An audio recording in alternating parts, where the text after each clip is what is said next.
Now, before you freak out about the title of the video and call me a crazy hypocrite and a fucking scumbag, wait, take a deep breath, and listen to what I have to say.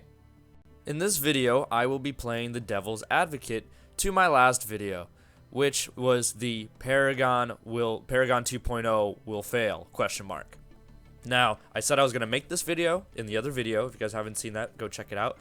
And I want to quickly say thank you for the support on that video. It did way better than I thought it would, to be honest. So thank you for all of that. And also, shout out to all my haters who are still mad at me for continuing to upload Paragon gameplay. I don't know why, but there are people who are actually sick of it.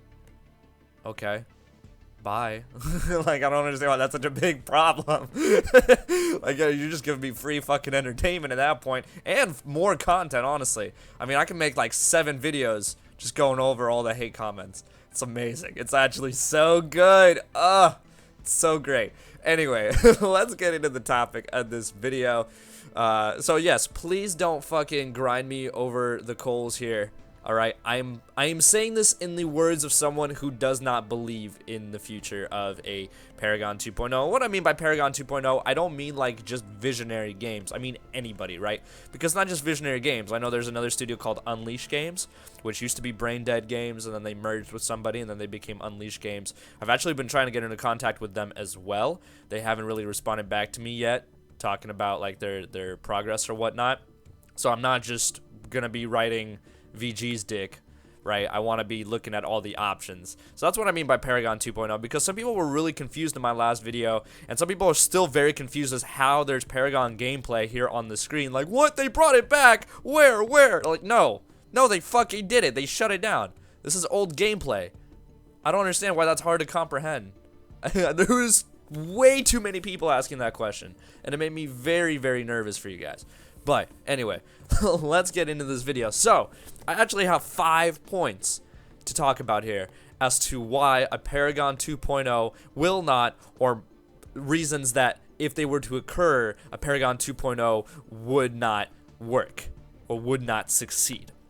So the very first thing that I want to bring up is that Paragon will be forgotten by the general masses. It already is forgotten by the general masses. It was never even remembered by the general masses. Okay, the only people who have thought about Paragon are the people who have played Paragon, and many of them were kind of just like, oh, it's a free game on PlayStation. Oh, I get an extra bundle if I'm with PlayStation Plus. Let me check this game out. Oh, hey, this game's pretty cool. Play it for a week, and then they never touch it again, and then they forget about it, or they just don't care anymore, right? So for the most part, a lot of people have already forgotten about it. Will I ever forget about it? No, because literally for 2 years, it is all that I did. It is almost the only game that I played, and it is the reason my YouTube channel has gotten to the point where it is today, is because of Paragon. So I will not forget it, and I will never forget it. I had a game shut down on me 5 years ago now, or actually, no, 6 years ago now. Holy crap. Yeah, 2,000, over 2,000 days ago. What's that? Yeah, that's over 6 years ago. Yep.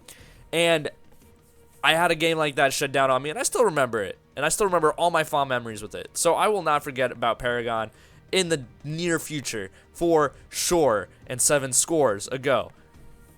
But for the most part, a lot of people will forget it. And that's why if you're gonna try and sell like a Paragon successor, a lot of people aren't even gonna remember Paragon in the first place.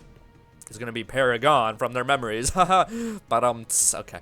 Anyway, so that's the first thing, right? Is that it's not gonna have much of a nostalgic push except for a very small amount of people, which is great. You know, those people are gonna have the time of their lives playing the game that they missed, or playing a game like it. But it's not gonna be super successful in the general mass. That's what we gotta be, thinking outside the box here. Number 2, there's probably gonna be little marketing strength. The developers right now working on the next quote-unquote, Paragon 2.0 or whatever is what I'm calling it, because there are no actual names for these projects yet besides Phoenix Rising, but that's not what the game's going to be called. There's little marketing strength. And marketing is very important, right? Advertisements, spreading the word about your game, super duper duper important. And Epic Games is a behemoth of a company, right? Like they definitely, their trailers were really good, but they didn't advertise their game much after release. If you guys go back and look up Paragon trailer, that was one of the best trailers for a game I've ever seen. It was so awesome. It was so gripping. It was so cool. And that's what I know sold a lot of people for Paragon at first. It's not like they saw it, on an ad somewhere, like on TV. But they saw that trailer on YouTube, or they saw it at like a gaming event, or they saw like a Twitch streamer play it, just like a random Twitch streamer play that game, and then they hopped on. That's actually how I found it, was that one of my Twitch streamers that I would watch tried it out, because there's like, oh, there's this new game out and it's free, let's go, or it's not free, it's like a $20 founders pass at the time, let's try it out. And I watched it and I was like, okay, I'm sold, I'm buying this right now. That's how I found out about it. But other than that, there wasn't too much of a marketing push from Epic for this, and they had the money. They had the money. You guys see how many ads they put out for Fortnite. They had the money to push it out. Now, these smaller indie devs most likely will not have the money to push it in that sort of sense. And so, again, it would be very hard to spread to the masses and push it out into the public for them to really, really enjoy.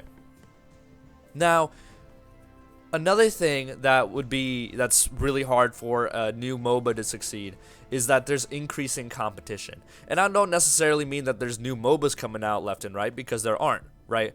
If you think about successful MOBAs, it's the ones that have been around since the very beginning. League of Legends, Dota 2. Maybe a little bit of Heroes of the Storm, but Dota 2 and League of Legends are the big ones, right? Those are the ones that people know when you talk about MOBA. Now, why do I say increasing competition? Well, there's other games. There's other game genres. The Battle Royale genre was not this big even a year ago. It was not this big 2 years ago. It was pretty much nothing, even when you had a Battle Royale game. I believe H1Z1 was like an Arma mod or something. I don't know. You guys can correct me on this. But I think H1Z1 was technically the first Battle Royale game that was really trying to sell itself as a Battle Royale game. I don't know. I'm not that keen on the history of Battle Royale games. But H1Z1, it was cool. It had a community, but it wasn't this big. It wasn't the biggest genre on Twitch, right? So that's what I'm trying to say, is that there's increasing competition all the time. Every month, every year, new games are coming out. There's probably going to be a new genre out in the next 5 years, something, even crazier than a Battle Royale, or a new wave, like a new favored genre. Because it used to be MOBAs, honestly. Like, League of Legends caught the world by storm when it first released, and there was, big-ass tournaments for League of Legends still. But obviously, Fortnite and other, PUBG, they blow that shit out of the water nowadays. So again, increasing competition would make it difficult for a Paragon 2.0 to succeed. And now these next two things is if statements. So it's not facts that are on the table right now. It's if this happens, Paragon 2.0 will not work.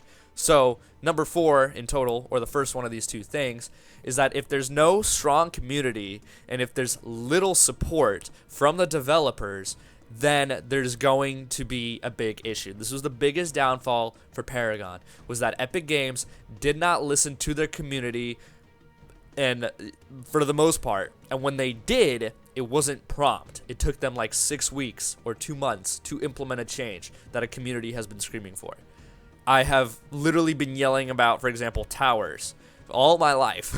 All my Paragon career, I've been yelling about the towers, telling Epic to fucking fix them. And a lot of other people have been yelling at them, telling them to fucking fix them because they hit like wet noodles. And then they did something about the towers literally like 8 months after they broke the towers in the first place, and they never got them back to where they were supposed to be anyway. So what I'm trying to say here is that you really need to be on top of your game when you're coming out with these patches, right? Whatever developer it ends up being. There is no, especially in a MOBA where it's you constantly have competitive balances and patches, and this is based off community feedback and the quote-unquote pro player feedback and all that. If there's a disconnect between the developer and the community in this sense, as much as there was with Epic Games and their community, then there's going to be a large issue in this sense. There's going to be a crazy, crazy issue when it comes to this. So that's one thing. Number 2 is if there's no consistent support. So you can't have little support, and you can't have non-consistent support. The support has to be consistent. And what I mean is, you cannot be jumping around all over the damn place like Epic Games was doing. Not just with their, their changes to the game, with the maps and the card system and whatever. I mean, even just the little stuff. Like, if you're going to be, you can't be changing the meta, for example, every other 3 weeks, or every time a new hero is released, or every month. You can't be changing the meta that often. We had so many different quote-unquote metas in Paragon, right? We had the very back in the beginning of Legacy days, we had the triple ADC meta with one support and then one tank with like Rampage, which is not supposed to happen. You should only have one ADC. At one point, we had a caster meta, where you had like 2 or 3 casters. Another point, we had a tank meta, or a fighter meta, where you literally just built super tanky on almost any hero besides an ADC. And you cannot be jumping around so much. If you're going to make changes, you need to have them be consistent in a certain direction with the game, in a certain vision with the game. You cannot be going back and forth, flipping, flopping all over the freaking place, because then it's not only just going to confuse the players and piss them off when they have to change, their metas and their setups and every single time. Sure, it keeps it interesting, keeps it fresh. Oh, you get to try out new characters when other ones get nerfed or patched or buffed, but there's a limit. Like, you cannot be doing it so often, because then it just gets annoying and tedious and repetitive, and it's just annoying to try and keep up, because there's no sense of a vision for a game. And that's really what Epic lost, especially when they switched over to Monolith, is they lost a vision for the game once Superville left. When Steve Superville, who was the original quote-unquote father of Paragon, he actually left right around when Monolith came out, and that's literally when everything started going south.